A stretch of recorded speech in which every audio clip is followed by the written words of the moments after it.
I don't want to come off and think, well, I could have gone faster and I'm never going to do it again now. If I wanted to do it, I wanted to do it properly. I watched videos of Merckx being stretchered off. I thought it was all a bit of showmanship, and I couldn't walk properly for 4 days. There's no tactics, no hiding place. It's the ultimate test. You step up and you succeed or fail.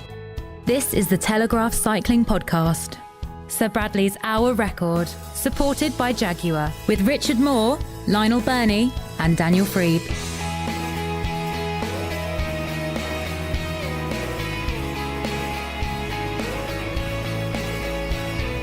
Welcome to a special cycling podcast dedicated to Sir Bradley Wiggins' attempt on Sunday, June the 7th, to break the world hour record.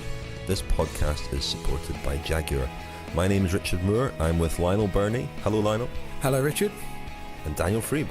Hello. This is part one of two, since the cycling podcast team will also be in the London Velodrome on Sunday to bring you coverage of Wiggins' hour record in a live podcast that is also supported by Jaguar. So thanks to Jaguar for making this possible, including that world first, we think, of a live broadcast stroke podcast. Wiggins' Hour will also be televised live by Sky Sports, so you can watch the moving pictures there and listen to our alternative commentary should you wish. Or you can listen to our podcast later because it will be available after the event. So on with this, part one of our podcast Hour Record specials. We'll be hearing from the three British riders who have broken the hour record: Chris Boardman, Graeme Obree and the current holder Alex Dowsett. We'll also hear from the man behind the Wiggins bike, and in the final part of this podcast we will speak to the man himself, Bradley Wiggins, just days before he attempts to, in his own words, put the record out of reach. And so, without further ado, let's get on with the show. Let's kick off with Lionel and his semi-regular cycling podcast feature, the Lionel Lecture on the hour record. Over to you, Lionel. As the name suggests, the hour record is the record for the cyclist who rides the furthest from a standing start in 1 hour. Hour record attempts are made at a velodrome or cycling stadium for Daniel's benefit. The discipline dates back to 1893 when Henri Desgrange, who 10 years later would invent the Tour de France, rode 35.325 kilometres in Paris. The record changed hands regularly throughout the first 3 decades of the 20th century, until in November 1942 the event truly captured the imagination when Fausto Coppi broke Maurice Archambault's record on the Vigorelli track in Milan. Coppi's record stood for almost 14 years until Jacques Anquetil raised it, this time to 46.159 kilometres.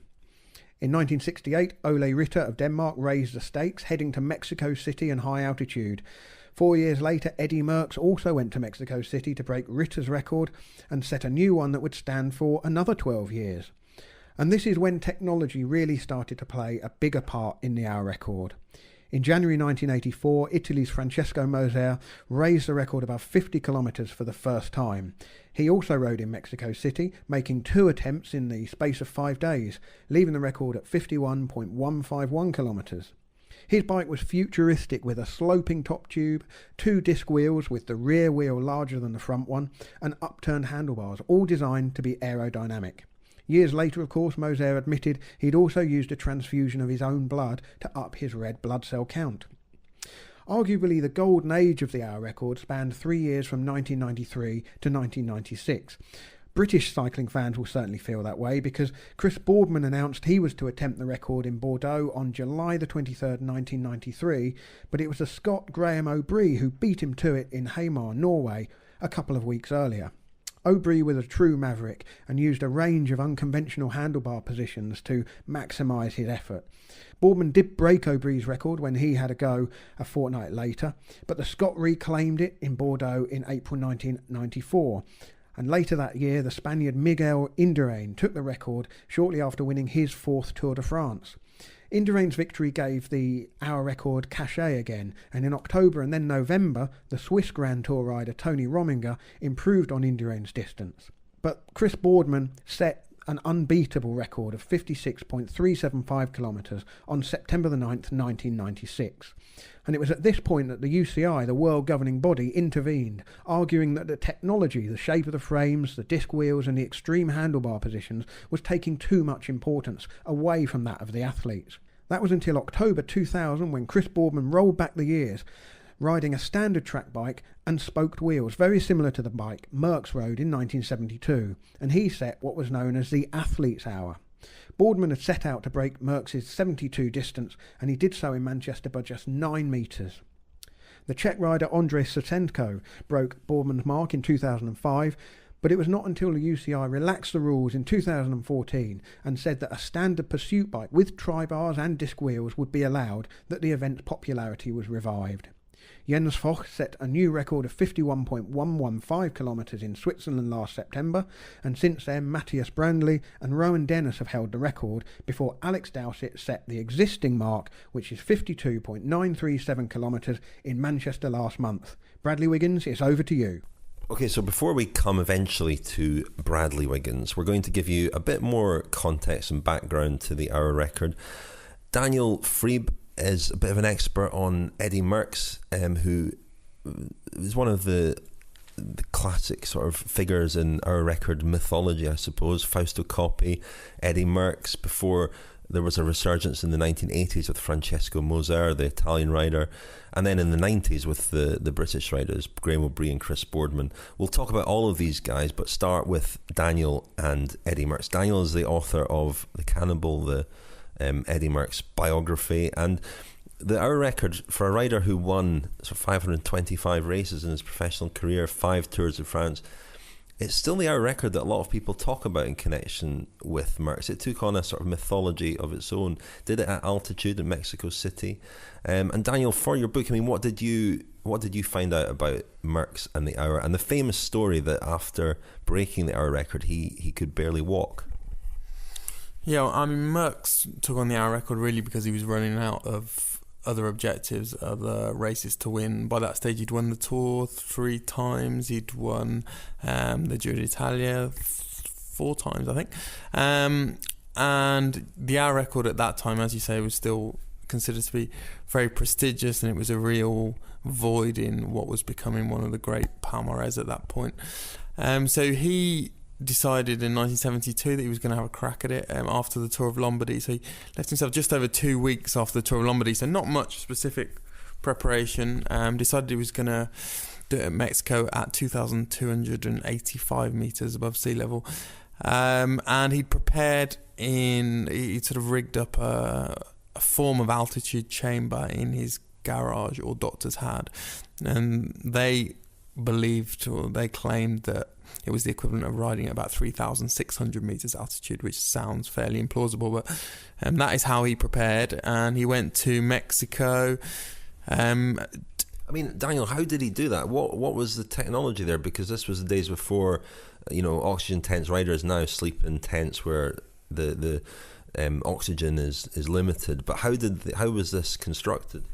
It featured some kind of mask, and rarefied air was basically being pumped through the mask, I believe. And so Merckx travelled from Brussels to Mexico. I think he spent about 4 days in Mexico before he actually had a go at the record, so not much time to acclimatise at all. The weather wasn't very good. He was very pessimistic. Ernesto Colnago, the famous Italian frame builder, had built his bike. It weighed 5.75 kilos only, which I would suggest is quite considerably lighter than the one that Wiggins will be riding, the one that Alex Dowsett rode. And he was also wearing a very sort of finely crafted silk skin suit, again very different from what Wiggins will be wearing, and he was widely expected to break the record. I think his doctor at the time said, 99 times out of 100 he was going to break it, and sure enough he did. The record was previously held by Dane Ole Ritter, and Merckx beat it, and he set a new mark of 49 kilometres, 408 metres. And what about the legend that Merckx had to be sort of helped off his bike and was in more pain than for any of his other feats and couldn't walk for days afterwards? Is this urban myth, or is this true?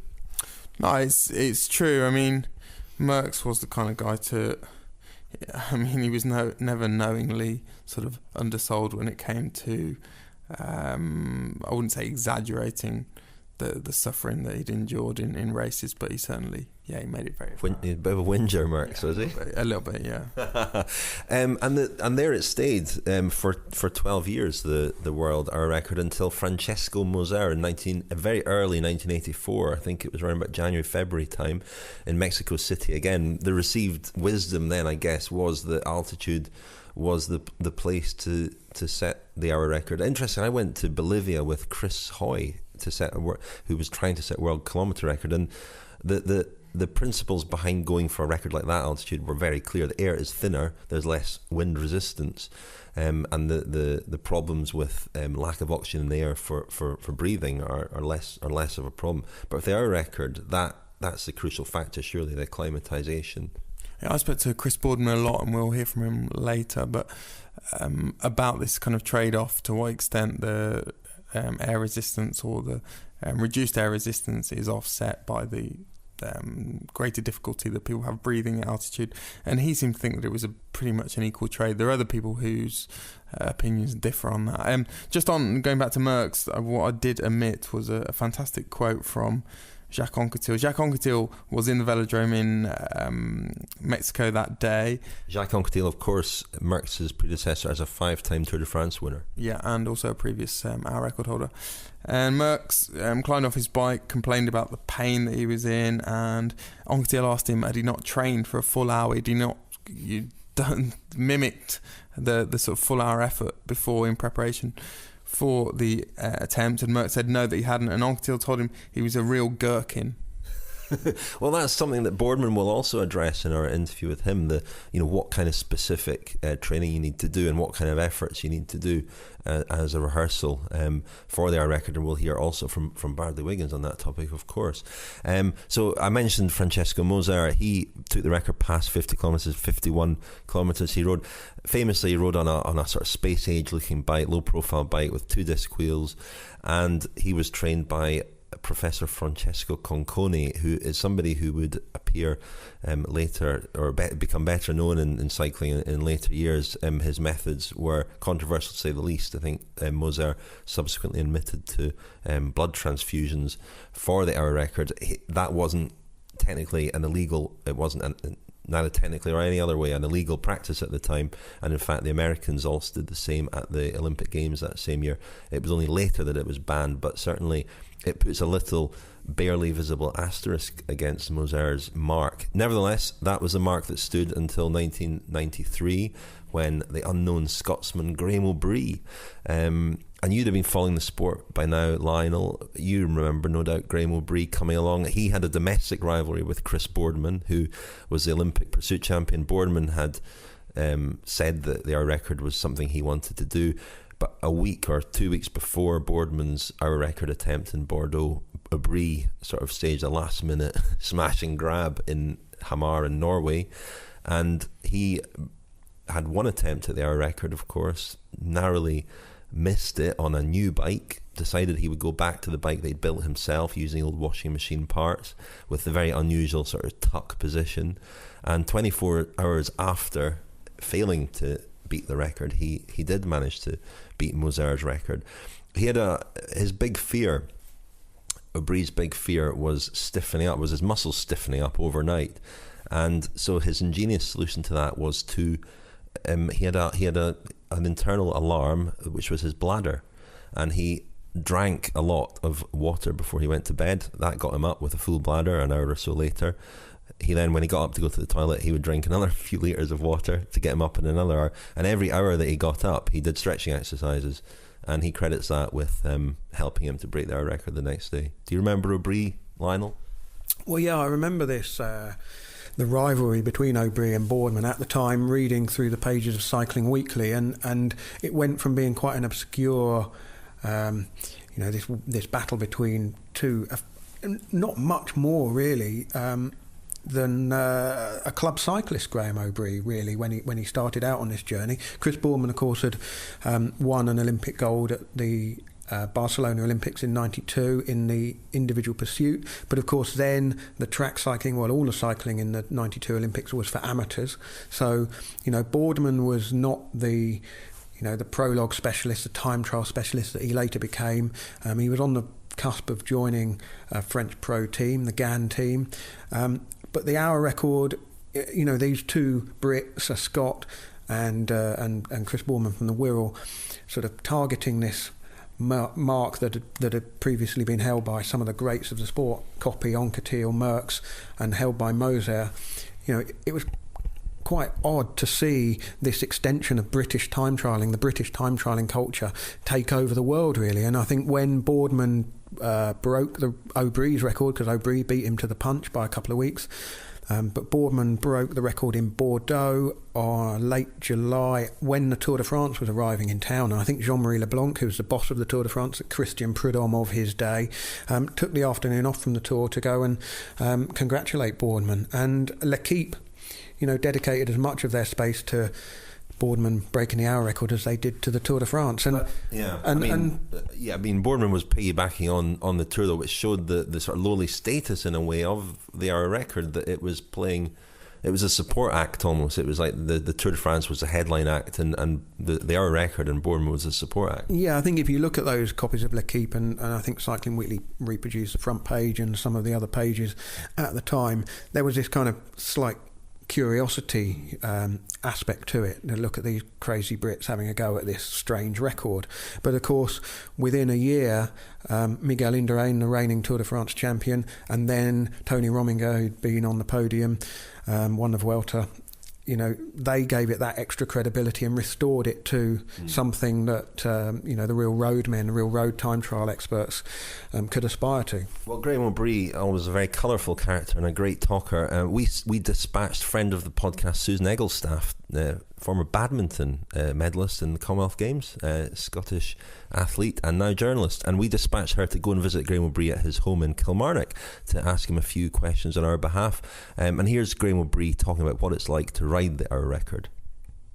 I think that it is a phenomenon which has been inspired by, obviously, the governing body, starting from scratch, basically, and it's gone through all the gears, is the best way I would describe it, and it's it's now reaching the point where we're going to see the very pinnacle. I think Wiggins has got so much more background in terms of support, in terms of the machine, in terms of what he has, the ability to actually have resources for the platform to step up than Alex Dowsett has, in terms of the maybe materially and research-wise. But at the end of the day, there's a black line and a figure to beat, a number of kilometres in an hour. There's you in the black line, ultimately, in the hour record, and that's the beautiful thing about it. No matter what, that's what it comes down to. There's nothing else in the universe apart from the black line and you. And how do you think Wiggins will do? What distance do you think he'll get? I personally think, Wiggins having done that 10-mile time trial recently at Hull on a course which I also rode in mid-90s, and I know what speed I went at then, and I know how fast Wiggins went compared to the form I had. Anyway, the bottom line, I've done my calculations. I reckon he's going to do between 54 and a half. Well, I'm guessing 54 and a half to 55 kilometres is if I had to put a dart and a board with numbers on it, that's where it would land. And can you describe just how hard the hour record is? No. It is, well, I sometimes describe it as one of those old films with the boiler, the expanding boiler and the needle that goes round in a dial right to the red zone, the big danger, and the needle's actually bending the edge of the danger. It's like that for the last 40 minutes. If it's really on the edge, it's not been like that so far because nobody's taken it that somebody has to be in that position and dig so deep. There's been 2 or 3 guys have actually not broken their record, but they didn't seem that bothered about it. Whereas at the very, very, very sharp end, I think that if Dowsett had to step up again and not get it, I think he would have to push your boiler to that level, an emotional level, not just physical but emotional. That's the point we're getting at in terms of an emotional and physical effort. In other words, the level of our record where your soul has to want it as well. And is it the hardest single thing you can do as a cyclist? I believe it is. Eddie Merckx said the same thing. He reckoned it must have taken years off his life. Other riders have said, you know what, that is the most horrendous thing. People who have won the Tour de France. I'm actually struggling to think of something that is. It seems the perfect thing for somebody to turn themselves inside out in terms of physically and emotionally. Like proactively have to go and like drill your own teeth out for the glory of even your emotional survival for your reputation, for your want of because of how important our record is. As its freestanding thing, like this, it's like a man-made Everest. That if you want to be the greatest, an ultimate test of a man, a bicycle, and a black line, under its clinical conditions, like, there's no tactics, no hiding place. It's the ultimate test of you step up and you succeed or fail. This is the Telegraph Cycling Podcast. Download old episodes absolutely free at thecyclingpodcast.com.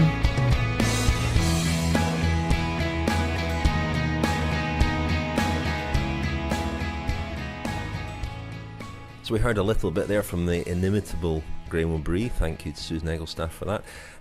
Chris Boardman obviously then took up the mantle, as it were, before Indurain and Rominger got in on the act, and then Boardman got back in on the act. And Boardman had 3 attempts. We'll hear from Boardman in a moment or two, but he had 3 attempts at the hour record. He broke it on his usual sort of pursuiting bike initially in 1993. Then he mimicked Graeme Obree's later position, the Superman position, with his arms outstretched in front of him, and produced an incredible performance that put the hour record on a very high shelf indeed. 56.375 kilometres, which is still the ultimate record. Boardman then had a 3rd attempt at the hour record on a replica bike of the bike that Eddie Merckx used in 1972, because the UCI had by now decided to curtail the sort of technological development, the arms race that the hour record seemed to be becoming, and take it back to basics. And the idea was that the athlete's hour would be a record restricted to sort of normal or traditional bikes. But Boardman set a new record, beat Merckx's mark from 1972 on a Merckx type bike. And I think, Lionel, you were actually in the Manchester Velodrome when that record was set. Yeah, I was. That was in October 2000, and it was right at the end of Boardman's career. 2000 was his last season as a pro on the road. Was that not his last ever race as a professional, in fact? It was. I mean, he deliberately chose to end his career with that hour record, the Athlete's Hour as it was called, and really he was the driving force behind it. I mean, the UCI changed the rules to effectively make it impossible under the new technology regulations that they put in place. Nobody was going to beat 56.375 without the aid of the Superman position and the disc wheels and everything. So Boardman sort of reclaimed his record, if you like, and he set the terms of reference for it. He said he wanted to beat Eddie Merckx's 1972 mark, which he did by just 9 metres. I mean, I remember being in the Velodrome and having this sense that he was going to do it, because he was confident beforehand that it could be done with the level of condition he was in. I mean, he wasn't at the peak of his powers, far from it. He'd not ridden the Tour de France that summer. I think he'd been diving and he'd got some kind of ear infection, and he missed the Tour de France in 2000. He then went to the Olympics in Sydney and didn't perform particularly well. A couple of weeks before the hour record in Manchester, he rode his final World Time Trial Championships and finished 4th, a minute off the podium. He wasn't flying, that's for sure, but he had embraced his entire cycling career as a sort sort of scientific experiment, if you like, or a test to see what the human body could do, and he approached this Athlete's Hour in very much the same way. I always remember the Flesh Wallone in spring of 2000, so a good 6 months really before, 5 months before his hour record, he went off on a very long all-day break with Raimundus Rumsas, and they got a big lead of over 10 minutes going over the Mur de Huy, and it was exciting to watch as a British journalist. It was the first time I'd been to cover that particular race, and at the finish I asked him about, was he dreaming about winning, or what was he thinking? Was he disappointed that they got caught? Had he thought he might win the race? And he very flatly said that winning the race was nothing to do with his day's ride. He was riding with if it wasn't SRM cranks, it was something very always similar. put a damper on things, didn't he, Boardman? Yeah, he did, and he said, that was a 7,500 calorie day, and I was like, as a sort of romanticist, if you like, looking at the sort of bike racing as this sort of, the oil painting aspect of bike racing, to have it to reduce to those numbers like that was a really new thing for me. I had never really considered how many calories a rider consumed in a day until that point. Is another word for romanticist romantic? A romantic, yeah, that's right, yeah, but also romanticist. Well, listen, let's hear from Chris Boardman, because Boardman, to complete the circle, has been working with Bradley Wiggins a little bit, or certainly advising him a little bit on his hour record attempt. So we'll hear from Boardman about riding the hour and about some of the advice he's been giving Bradley Wiggins. At the risk of using a well-worn cliche now, we understood the demands of the event. We went out and we made sure we understood it. And I sat down with Brad for half an hour in Mallorca a few weeks ago. And the only thing I could offer, because everything he was doing seemed to be bang on, was make sure you do trials of at least half an hour. That's the only point from which you start to get, you can genuinely project what's going to happen. You need to know what that is. And it's a really scary thing to go out and do a trial like that. It's go and ride it, as hard as you can, as hard as you are going to set a world record pace. Go and do it in training for half an hour. It's pretty nasty. And I think the riders who fail are the ones that don't go to the trouble to do things like that. So when I had extreme position, it was only at half an hour I started to notice we had cramp. And even if we'd done 20-minute trials, I wouldn't have known that until we got to that point, and that we had to change the position slightly. So, as I'm aware, he's done that. And he will, I have no doubt, he'll understand the demands of the event. And presumably also what you need is a burning desire to do it, because it's such a hard physical thing to do. Did you feel, sitting down with Brad, that desire to do it is there? I think he's at the point where he's had enough, isn't he? He's been there for quite a while, and so I see a lot of similarities in that I'd had enough. I'd had enough. At 97, I could see retirement. I signed my last contract, I knew it would be, but that was the point I started to lose interest. But I kept the interest by identifying projects that interested me, that fascinated me. And the hour was one of them, because we understood it well. It was our kind of thing. You work hard, you will get a reward. And it played to my strengths. And I think Bradley's exactly the same. He's at a time when he's winding down and wants to focus. He's focusing on things that keep him interested, which I think is a very smart thing to do.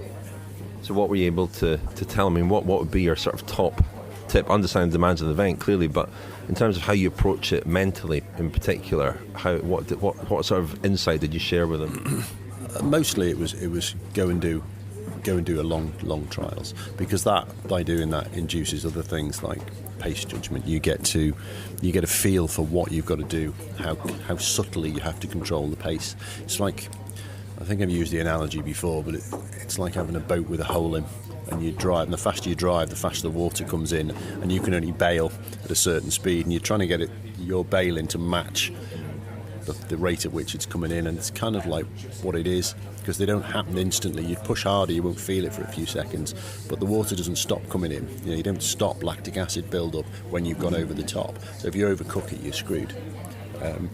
And getting a feel for where that line is, to balance right on the edge of it, is you can only get that by doing constant dress rehearsals, just dress rehearsals all the time. So it's second nature. And when you start the event, you know what it feels like. Because somebody at the side of the track's giving you information, but they're showing you something that happened a lap or half a lap ago, so it's already happened. So if you overcooked it you've already done it.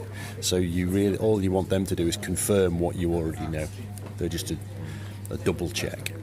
And just finally, Chris, I mean, we've heard from various riders over the years. Eddie Merckx said that it was the hardest thing he ever did, that, you know, he was never the same afterwards. As you reflect on your 3 efforts, and maybe particularly the athletes one, I think was perhaps the hardest. Was it, and you rode the Tour de France and all these other races, but was it the hardest thing you could do as a rider? The most unpleasant thing about it is there's absolutely no chance, when you wake up in the morning, there's absolutely no chance that this isn't going to be a horrifically painful day, because you're going to make it the hardest thing you ever did. The first hour record in Bordeaux with heat was just trying not to pass out. So that had its own challenges. The middle one, with anything, was the least demanding. I just couldn't go any faster, so you're just waiting for the end, and that was peak form, lowest pressure day in Manchester, a record in Manchester. It was perfect. The last one I was hoping was going to feel like the middle one, and it was horrific. And after 10 minutes I thought, crap, I'm not sure I'm going to do this. And I looked up at the crowd, and there's like 7,000 people there, and I'm going to finish my career in 50 minutes. I've got to keep going. And that was a long hour, and I couldn't walk afterwards, because I watched videos of Merckx being stretchered off. I thought it was all a bit of showmanship, and I couldn't walk properly for 4 days. And I had to sort of semi-stand and have the bike slid away from underneath me. And I don't know what it is about that position, but it just seems to do an awful lot of damage. So yeah, I don't envy him that. So since the UCI relaxed the rules again and allowed sort of standard bikes, we've seen several efforts, several attempts at their record. Jens Voigt kicked things off, set a new mark that has then been beaten by several other riders. A couple of riders have failed, Jack Bobridge and Thomas Dekker, who went retro by going to Mexico. He failed to beat the mark, but the Australian rider Rowan Dennis broke it a couple of months ago now.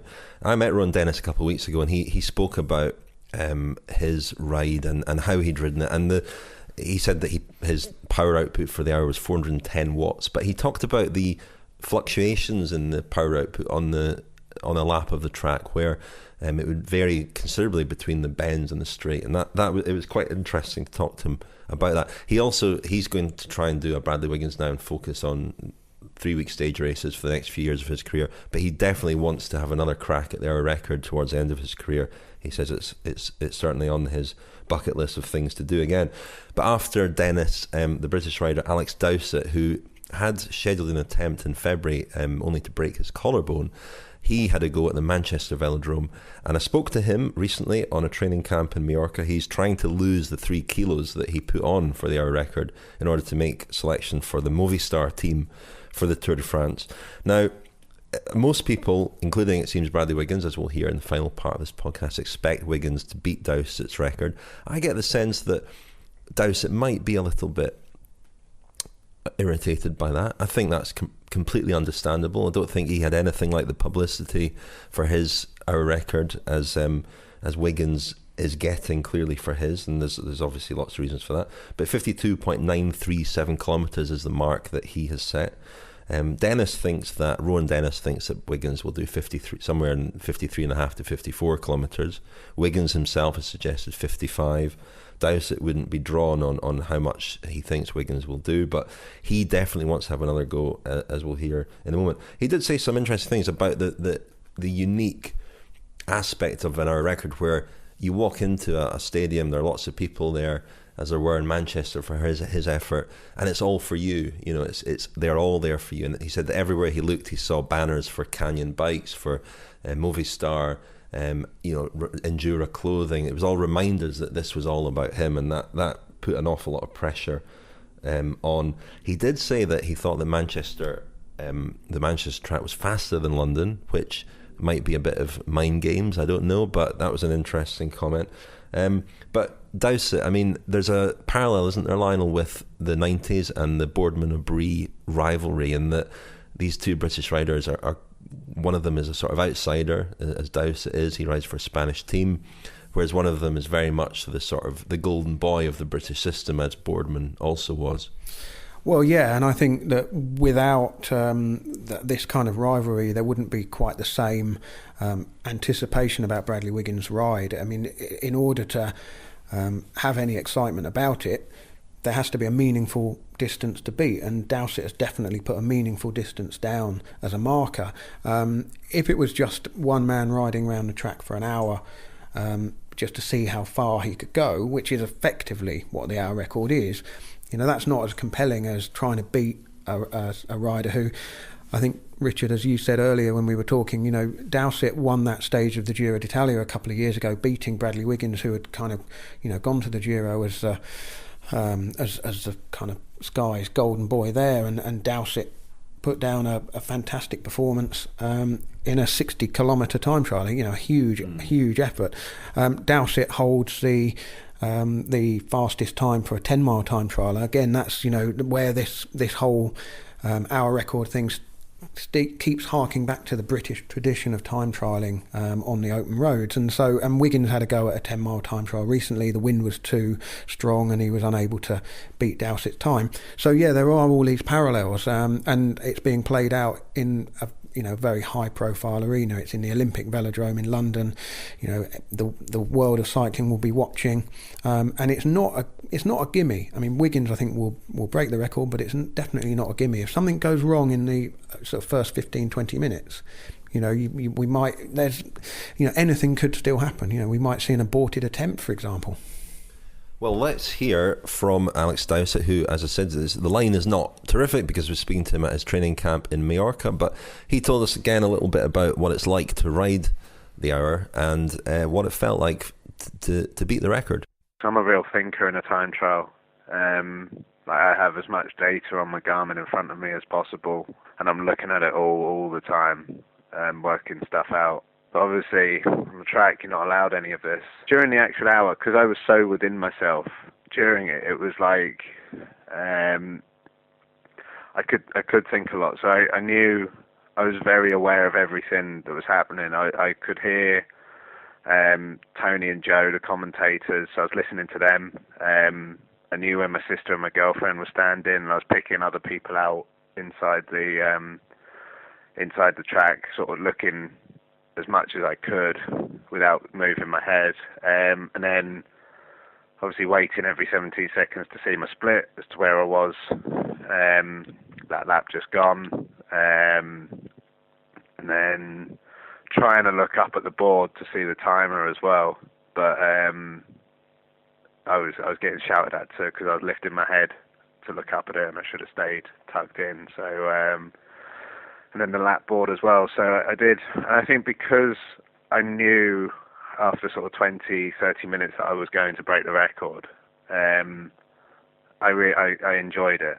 Like, the hour went very quickly. It was kind of, I guess, euphoric, which made it not very painful at all. I don't remember like any pain from the hour record. I won't be one of these holders that says it will take years off my life, or it was something I'll never do again. Like, I would do it again in a heartbeat. But I think a lot of that is down to, I explained it to probably to my girlfriend. I think it's like in a time trial, if you're down, then if you're told you're down early on by a long way, then you just kind of, you ride in, you push yourself, but you don't really extend yourself because you know you're not going to win.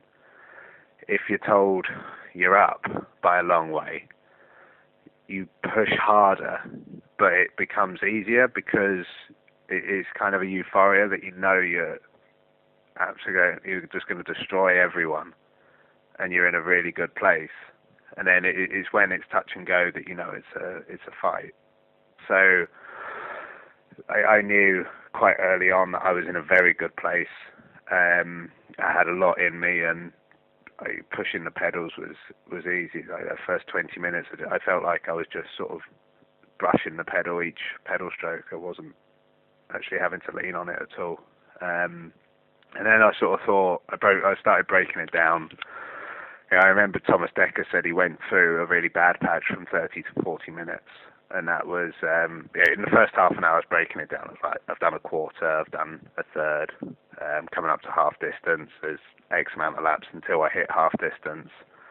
And then I thought, okay, 30 to 40 minutes, Thomas Dekker had a bad patch here. So I got to 40, I was like, okay, I didn't have a bad patch. And then I was like, right, coming up to three quarters, and I was just in a good place the whole time.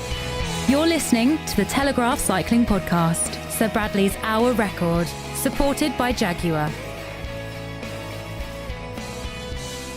Is that where we're going? Is that it over there? Yes, Daniel, that's the London Velodrome. The Power Dome, as they call it. Is that what they call it? No, it's a velodrome. It's a cycling arena. This one is nicknamed the Pringle. It's the velodrome that was built for the London Olympic Games. Do you see why it's called the Pringle? Yeah. It's shaped like a Pringle, isn't it? Yeah, that's why it's called the Pringle, yeah. So we're on our way to the velodrome. It's a few days before Bradley Wiggins goes for the hour record. We're going to meet with Bradley Wiggins and a few other people before his final big hit out before the hour record on Sunday. I was here yesterday actually, and he was in very relaxed humour and seemed to be very confident and happy and generally looking forward to Sunday. So we'll head in there now, shall we, Daniel? Let's do it, Rich. I'm psyched. Okay, Daniel, we're in the track centre now. We're watching a young rider go around the boards. Victoria Pendleton has just been up there on the boards riding around. I think that's her first time on track since 2013, the year after her final Olympic Games. In fact, she's just riding towards us now. Hello, Victoria. Did you enjoy that? Yeah.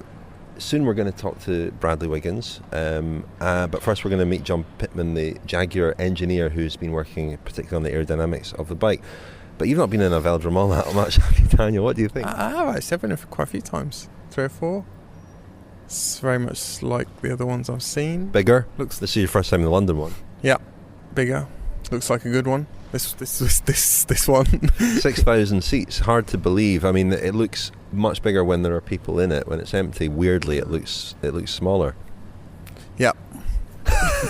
Right, listen. Let's go and speak to John, the Jaguar engineer, and then speak to Bradley Wiggins.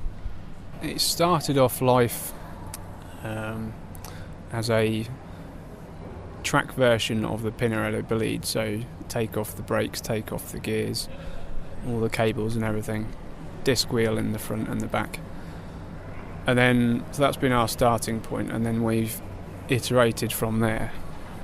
And it's basically, it starts off as a bit of a look-see exercise, because I've not worked on a time trial style bike before, so obviously worked on the F8. I wanted to see what aspects of the learning from that translated over, which ones I needed to recalibrate myself a little bit on. So there's a bit of just an initial study. Are we looking at the right things? And part of that study, then you sort of say, okay, plan out your work. Where are the gains to be had? I think, okay, the drag's going up a bit much there, or the way the flows, the way the disc wheel is interacting with the back of the bike and stuff. So obviously the starting point, the Bolide, is really highly optimised for road time trial, with a non-disc wheel in the front and gears, and the handlebars are a bit wider.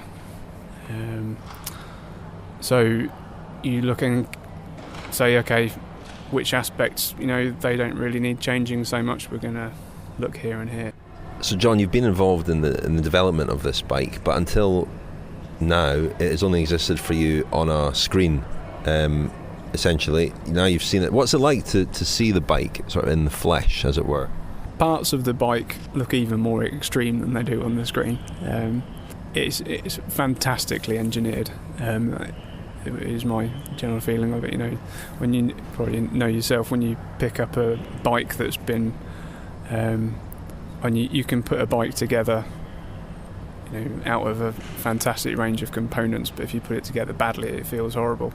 This one, all the parts are fantastic, but it's been prepared immaculately as well. Very nicely engineered. All the tolerances feel really nice. They've done a really nice job. I think I could probably do 50 kilometres on it. So, Bradley, a few days away now. We saw you yesterday. You seem very relaxed, very comfortable, very confident. Is it because this feels like your natural habitat, I suppose? A bit, yeah. And also, It's the stuff I love doing the most, much like a time trial in a World Championship. Or the only difference with this is obviously you haven't got Tony Martin or Cancelaros to go up against, so you can never predict what they're going to do on the day. But in terms of power, which is what it comes down to, I know what I can sustain for 1 hour in these conditions from the weeks of training. So I like that about it. That gives me calm because it's so predictable. Obviously the conditions will adjust on the day dependent, but I just like that. I've always liked that. If I could have made a career out of doing this, it would have been a lot easier, rather than the sort of uncertainty of something like Paris-Roubaix, where you're trying to draw up so many different scenarios that could happen in the days running up to it. Whereas this, it's, as I say, it's just 1 hour, 16 3-second laps, or whatever, which gives you 420 or 430 watts. We're in an empty velodrome now, but on Sunday obviously it'll be packed with, it's hottest ticket in town. All the logos and everything will be for you. Everything will be for you, which is a unique sort of scenario. Yeah. Have you thought about how that will feel? No, I don't think I can really. I haven't really thought about that much of it, other than the crowd, really, and how many people will be here, and perhaps how involved they are in it in the early stages. I've seen sort of some of the final clips of Chris's hour record in 96 and 2000 when I was there, and how much the crowd play a part in that last 10 minutes. And particularly recently with Alex's record at the end, when it was quite clear he was coming up on the record. And you try and imagine what that's going to be like in the last 15 minutes. But more the first half, certainly, is controlling that, really, and not going out thinking, right, I'm going to go and match Chris's record, or it's just keeping real control and discipline, really. So I do try and visualise what that's going to be like with the crowd going through the start, keeping calm, trying to block all that out. And the closest I've probably had an experience, other than pursuiting and team pursuiting, would have been something like the Olympic time trial in London, where it was just wall to wall for the whole. There wasn't a point on there where it stopped. And I obviously just focused on my power at that time, which was your reference point. The reference on Sunday will be every 250 metres. Heiko stood on the line with the lap split. Question that interests me is hydration. It's very unusual to go an hour without drinking, without being able to urinate. How do you manage that? How do you get your body just hydrated enough and not overhydrated? I've got a nutritionist who's with me here the whole time, and he's kind of managing all that from that point of view. But at the end of the day, it's just drinking purely as much as you can drink, always having a drink in your hand with electrolytes in it. I've trained quite a lot in a heat chamber for this temperature, over an hour. I've been in Mallorca, it's been quite hot, so I think being heat acclimatised, being well hydrated not just the day before but all week in the run up to it, so every session you do you're not too depleted from, and that's the best you can do, really. And I think it's how you cope with the heat, really, that is historically I've coped well with that. So Brad, you talk about the heat. I mean, just to put this in context of like maximal efforts that you've done also on the road, for a layman, how does this compare to like the hour of climbing at Mont Ventoux in 2009? Mentally, I would say it's quite similar. That's the one thing I keep referring to, is I've said it can't be any harder than it was climbing up Ventoux, because that was an effort we approached all day. It was hot that day. It was about an hour long, and it was early stage. It was a case of not going too far up that foot in the forest part, trying to just mark them. And at the end, it was like the last 10-15 minutes hanging on for grim death, coming back to that group, getting dropped, coming back. Although this is a much more constant effort than that one was, and less sort of bluffing, trying to show your opponents you're not hurting as much. I would say mentally that approach to that was as similar as it will get to this. Different circumstances, but certainly, it's very similar to that. Like I said, the London time trial. That's probably the closest thing in terms of preparation and expectation, and that kind of, because there is a lot of expectation with this as well from externally. I know you know the history of this record inside out, Brad, and in terms of like performance, do you have a view on what the real ranking is? And is the greatest performance ever? Is it Merckx at Mexico? Is it Rominger? Is it what's your view on that? I still look at as a reference with Rominger 94, Rominger 2 55.2. It's what we've been training. That was our benchmark. Whether we achieve that or not is another thing. But it was the thing we said 7 weeks ago, right? Rominger 50, like that.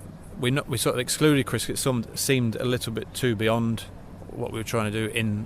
But his position, his bike was the one that matches most to the current setup. Tube, Colnago, tubes, normal helmet. And before that, obviously, you had Boardman on the Corima, Indurain on the Espada, Obree on his bike. And before that, then Moser with the big wheels, the little wheels. So Rominger was really the one, I think. I mean, Chris has still historically travelled the fastest in 1 hour on a bike, in a very extreme position that you're not allowed anymore, and on a bike that doesn't resemble the bikes of today. So I would still say that Rominger is the reference point. Merckx, again, completely different bike, completely different setup, but equally just as impressive. I mean, when you look in recent attempts, in terms of Gustav Larsson, 50 kilometres, he only travelled a little bit further than Merckx did on 40 years later on modern equipment. Merckx was at altitude, but so I think that Merckx record is still the one that's the other reference point. Is people always refer back to Merckx of 73, because after that then technology took over. You said yesterday that you've been studying a lot and looking at old YouTube clips. Ole Ritter, have you watched his The Impossible Hour? No, it's not very inspiring, to be honest. I haven't been before Merckx, really. Right. It's funny. Is that for motivation, or is it to learn? A bit of everything, really. More how raw. When I watched Rominger's, just how raw it was. The guy had no track craft whatsoever. His second lap was a 16-second lap, and his third lap was 15.5. Now, 15.5 is like 4-minute 15 pursuit pace. He then came back onto his 16.2, 16.3s and went through 4 kilometres in 4.25, which would have won him the Worlds that year in the pursuit. And it's just incredible to think that he continued for an hour at that sort of speed. So just how raw he was. I mean, he fell off the track the first time he got on it when he was attempting that record. And so yeah, and obviously seeing Indurain's, I watch Indurain's because he was my childhood hero, and just amazed at how informal it was back then. They could roll around the track, stop and say, right, I'm going to go now. Rominger would start his Polar watch, and then they just literally went and go, no countdown, no big hurrah. Indurain was the same. The minute he finished he got sort of swamped by about 50 people if you watch it on YouTube. Which they actually stopped him from rolling round because he just got mobbed and got forced off his bike, and it just yeah. I mean, it's just the different records that have gone before, how incredible and how different they all are. I mean, Boardman sort of being carried off the bike in 2000, unable to walk, and then more recently, just seeing how, like the adulation when Alex broke it. It really thought it was like I've never seen him like that. So it's. I look forward to that as well. That was, and Alex has promised to go for it again. That rivalry between Boardman and Obree obviously captivated people in the 90s. Can you see parallels in you and Alex? Yeah, I hope so. Yeah, I mean that's what it's for. Like I said, it's sort of man on man really, and it's that this record is what it's all about. So I hope. I said yesterday, I hope it continues. I hope that it's been great for the record since Jens decided to go for it, and the influx of people that have gone since then. And I just hope that people continue going for it. Even if they fail, because I think records are there that will ratify this. If it's a record on Sunday, that will ratify that more, and give it kudos by people like Cancellara, people like Tony Martin going for it, and if they fail or if they get it. So I think it'd be great for the record. You've been quite open about these targets that you're setting yourself, quite ambitious. It seems to be more than just beating the record, where all you have to do is beat the record. Is there an element of, is it almost to put a bit of pressure on yourself, or what's the reason for that? Well, I just think that I don't want to come off and think, well, I could have gone faster and I'm never going to do it again now. So I think if I wanted to do it, I wanted to do it properly, which is, I mean, I could have done it a week after Roubaix, as the record was at that time before Alex went for it, and maybe broke it by 500 metres, with not a lot of homework, as Indurain did in '94. And put that on the list, but I actually the love I have for the record, I thought, I really want to test myself against the people that have gone before. I really want to do my homework with it, maybe mix up my position a little bit, change things, and try and get the most out of the record as possible, because I'm never going to do it again. And you want, you want it athletically to put it down and hopefully stand for as long as it can stand for.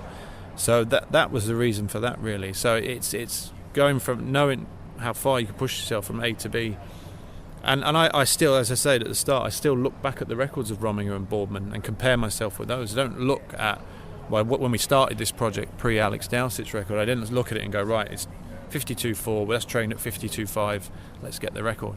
I want to come off here absolutely spent and say, well, Chris has always said about his 96 record that if he ever did it again, the best he could hope to do would be do exactly the same. And I want to come off Sunday thinking, right, there's nothing more I could have done there. So we'll let you get on, Brad, but you're doing a proper sort of hit out today, the last one. I think you're mimicking Pomferrada, aren't you, where you did the team time trial? Yeah. And, I mean, for an effort like that, so you're doing a 55-kilometre effort, basically, today. Are you nervous for that? Not nervous, but focused. I start to really think about what I have to do now, go through that process of that first 5 minutes, not starting too hard, because I think you can afford to do a 25-second first lap and build it. As I said about Rominger, who just went out 1:10 first kilo.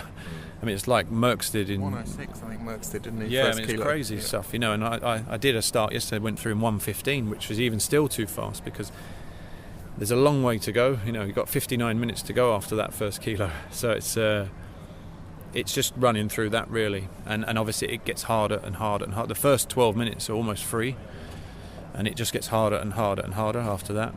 There's a lot being made about the air pressure, and we don't expect you to make the same mistake as Rominger with the pacing. You know exactly what you're doing. But is there a fear? Is there anything that you think could go wrong that is your sort of greatest fear about Sunday?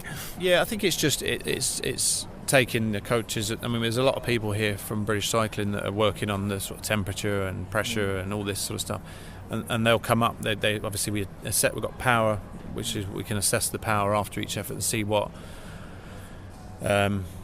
For example, yesterday I was doing 16 threes, and the power was about 450 watts for that power. Now, 2 weeks ago in Manchester we were doing the same, and it was 408, so it's 40 watts difference there. But the pressure was quite low in Manchester that day. Now, I would never go on that pace if it's that power on Sunday, because it's just too much. So you have to really do our homework in the next few days and assess. It's all about power at the end of the day. So if 16.6 is the power you want to go for, then we say, right, we're on the day we go 16.6s.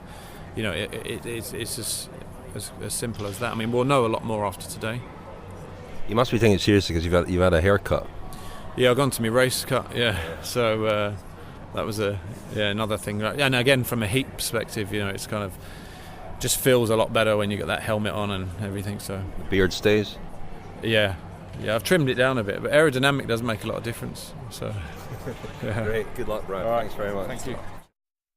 Okay, we're almost at the end of this special Hour Record preview podcast supported by Jaguar. Stay tuned for our special live podcast on Sunday from the Velodrome, which will also be available to listen to after the event. But to wrap things up, we thought we'd go around the podcast team and get a prediction for what Bradley Wiggins will do. What distance will he do? And that we're going to be we're hostages to fortune here. We don't know. We're just sitting in Lionel's living room. But from here, from this vantage point, Lionel, Daniel. Okay, Lionel, what do you think Bradley Wiggins will do?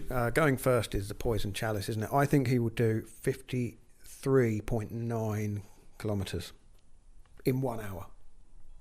In 1 hour? You're predicting 1 hour. That was the obvious. Daniel? More than Evgeny Berzin when he climbed off after 12 kilometres, I think, in 1997. That's brilliant. That's as far as you're going to go. Come on, give us a figure. 54. Point what? 1. Okay, I'll say 53.8. No, I'll be a bit brave in that. 53.6. 53.6. What's at stake? Steak dinner. That's steak dinner. Okay, that's. We'll leave it there. Thank you very much. And again, we'll be back with you on Sunday for a live podcast from the Olympic Velodrome. Yeah, keep an eye on Twitter, cycling_podcast, to find out how to listen to our live broadcast on Sunday. You need to visit the website Mixlr, mixlr.com/The Cycling Podcast. But we'll have details on our website as well and our Twitter page. Okay, well, thank you very much, Lionel. Thank you, Richard. Thank you, Daniel. Thank you. You've been listening to The Cycling Podcast. Thank you to Glass Pair for the music in this episode. For more information and to download more editions of the show, visit thecyclingpodcast.com.